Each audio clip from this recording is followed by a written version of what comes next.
markets finished pretty much flat today as investors are looking anxiously at the next CPI print on Wednesday to kind of get an idea where inflation is and what the Fed's next move might be, coming off the back of decent earnings for most companies. Palantir soars 28% on earnings beat and prediction of full year profitability. So a lot of companies are beating on earnings and providing decent guidance. A couple of companies not so much, but overall, so far, probably 75-80% of companies reporting are beating on earnings. Warren Buffett at the Berkshire Hathaway conference had a lot to say about the economy and banks.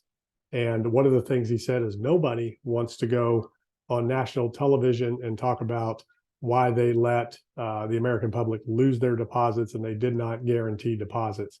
So we'll talk a little bit more about what's going on with the banks and the bank stocks. We've got big moves in the bank stocks, but market's basically flat across the board, waiting for the CPI print. In other news today, a couple of interesting things. The Fed now will save the U.S. from a CBDC. One of the biggest threats to XRP is the Fed Now program, which is a bank-to-bank instant transfer program.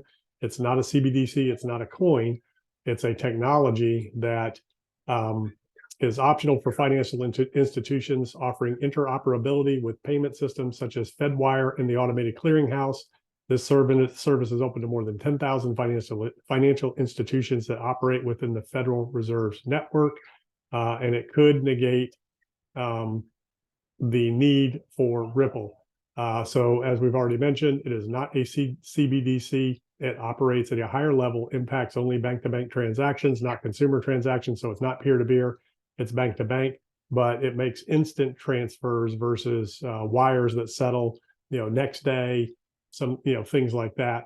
But it may even render the need for not only a CBDC, but all bank-to-bank cryptocurrency tokens such as XRP obsolete. So we'll have to keep an eye on that. The Fed coming out and squashing XRP or the use case for it. So that'll be interesting to kind of keep an eye on. There's been a lot of talk about institutional investors getting into the crypto space. And one article that was on here earlier was talking about family offices kind of steering away from cryptocurrency. Interest plummets among family offices, survey says. So you have to understand, a lot of people lump family offices in with institutional investors. Family offices are very different than your standard institutional investor, which would be a life insurance company, pension fund, hedge fund, sovereign wealth fund. Those are your institutional investors, whereas a family office can be individuals, it can be dynasties, and they are in the wealth preservation mode. They're not in the risk-taking mode, and they generally have a very small allocation to risk assets. However, some are more entrepreneurial and do invest in alternative assets, companies, cryptos, stocks, things like that.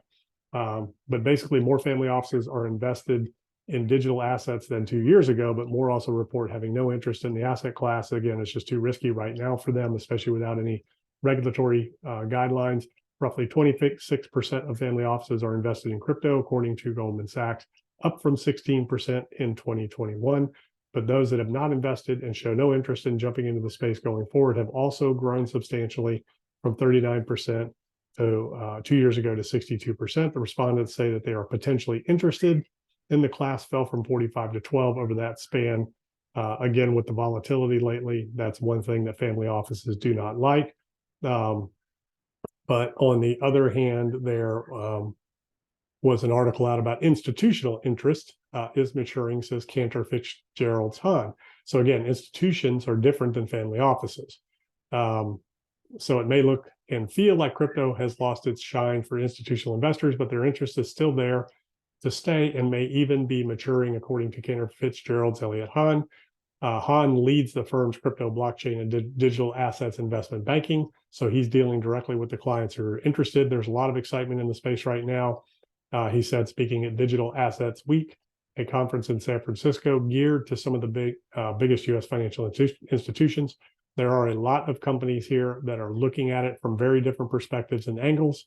That's what we're trying to learn and understand more, is what are these other use cases that aren't necessarily obvious. And, some of it is tokenizing of real world assets like gold on a blockchain, real estate, things like that. So that's more what institutions are interested in is, real use case versus just speculation. Although hedge funds, investment funds are generally interested in more speculative moves. So here's the Dow right here below our trend, kind of consolidating, waiting for the CPI after a reaction to the Fed raising interest rates last Wednesday. Markets dropped after that and then had a nice little rebound on Friday and, reversing that move a little bit today. The rebound, again, was just from oversold conditions. NASDAQ rising above the trend right now, continuing to kind of range as it's been doing for the last several months. S&P, same thing, below trend right now, just kind of waiting to see what that inflation report is going to look like with a strong economy, with high inflation. That's going to give the Fed ammunition to keep on keeping with their rate hiking for higher for longer policy. The VIX still kind of ranging and hanging out. The Dixie ranging, hanging out. 10-year, 2-year, all kind of ranging and hanging out right now, just waiting to see if there's going to be more bank issues, which again is not necessarily a solvency issue, just more of a deposit issue. Weighing on banks still, although the Fed does have plans in place to kind of hang on to the banks and keep them, keep the depositors safe, and a resolution of banks that are failing, like we saw with SVB, like we saw with First Republic, and which has opened the floodgates. Again, this is oil kind of consolidating here in the 70 range, coming off that $65 range. But some of the banks have rebounded. They were down big time last week after the Fed rate hike Thursday. A lot of the banks sold off last Thursday, hit their lows. Western Alliance, PacWest, there was talks that they were going to be for sale or taken over. The bank has come out and said that the bank is strong, even though the stock is down. It jumped overall from the bottom on Thursday 195%, and it has now given up more than half of that, as it is down on the day 20%. So interesting price action in the bank stocks. The real question is PacWest the next bank that will get taken over? And what's going on is short sellers are now getting involved in this and driving the stocks down with all of the fear about banks failing and being taken over. So it's a perfect short sale storm. They can short the stock down and then turn around and reverse it right back up when they know that there is no systemic underlying issues with the bank. It's just all a matter of stock manipulation. So with everybody knowing that the Fed is going to step in and backstop depositors, that the bank will eventually get taken over by another bank, the assets will be sold, but nobody's going to do that until the regulators step in, take over, take control, and that's going to happen on a weekend. So price action can be driven down the days before a weekend, and then price snaps back going into the weekend, and everybody exits before the end of the day. So big speculative floodgates have been opened on bank stocks for that, manipulation to go on. Let's take a look at Bitcoin. So these are the ranges that we've been kind of following in Bitcoin. This area here of basically 26,500 being threatened right now, found support right on this lower trend line, has remained below the main trend line we've been following. And of course, if that breaks, 25,000 is your next area to look for. Right here and right here, that should be a stopping point. If that breaks, like it's done throughout the recent past, going back to August, well, it's pretty much all of last year, as price consolidates in ranges like this and breaks, it generally reverts back to the next level. So far, when the price is broken, let's see what it's dropped here the last couple of times. Back in our bottom in September or November, it was about a 19% drop when the trend broke. Over here in March, it was I believe it was about a 12% drop when price broke. So if that happens right now, if price breaks here, what would a 10 to 12% drop be? That would put Bitcoin down into that $23,000 to $24,000 range. So if this level breaks here, that's the next level to look for, to see if there's going to be support and consolidation.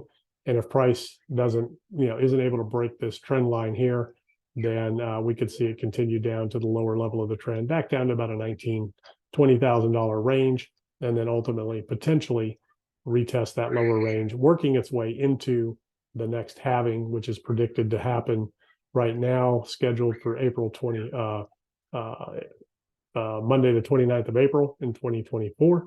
And we know what's happened. Usually the price does dip going into the halving, and then it's bull market on after the halving.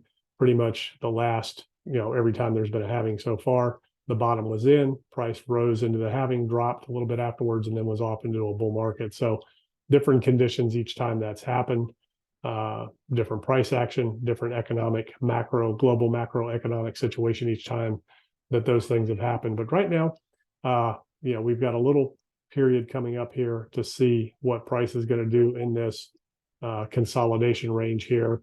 But the setup and the conditions are likely for, a retest of that 25,000 range to see if that's going to hold. Price could potentially consolidate there, maybe drop back down to that 19,000 range, 20,000 to see if that's going to hold. Coming into the summer months, generally that's a trickier time for risk assets. So these are the things I'm looking at. I'll see you in the next video.